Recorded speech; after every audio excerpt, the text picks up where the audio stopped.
مقامات تاجیکستان از توسعه عقیده‌های سازمان‌های افراطگرای مذهبی اظهار نگرانی می‌کنند.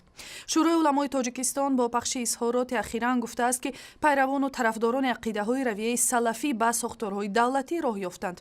مفتی مسلمانان تاجیکستان از اهل دین دعوت کرد که برای جلوگیری از گسترش عقیده‌های بیگانه که باعث ایجاد محیط ناسالم مذهبی در جامعه می‌شود، خودداری کنند.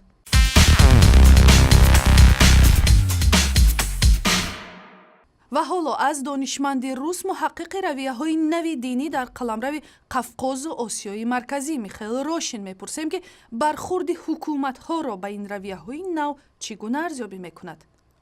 Это происходило в разной степени, то есть не во всех странах. گسترش عقیده‌های تشکیلات مذهبی افراطگرایی نظیر سلفیه در منطقه به شکل‌های مختلف و در مهلت‌های گوناگون صورت گرفته است.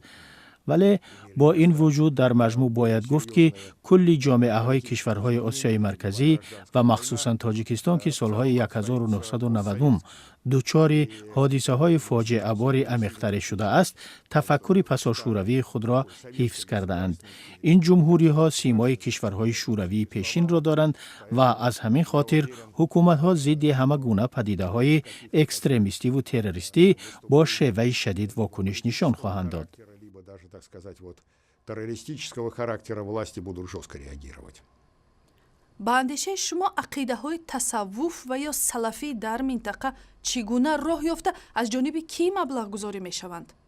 Ну, тут немножко разные вещи, потому что, с одной стороны, скажем, суфийские традиции, насколько я знаю, из республик Центральной Азии, они, скорее всего, были более сильные.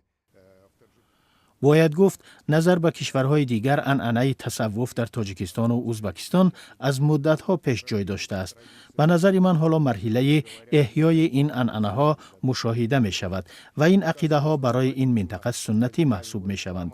سلفیه که چون رویه افراطگرا در اسلام شناخته شده است، در این آخرها غالباً از راه شبکه اینترنت پهن می شود. سبب توسعه با سرعت آن هم به نظر من ادامه خشونت ها در افغانستان است. فعالیت این گروه ها اگر هم از جانب حکومت مبلغ گذاری نشود، با احتمال غالب از جانب دایره های ثروتمند کشورهای نفتخیز به راه مانده شده است.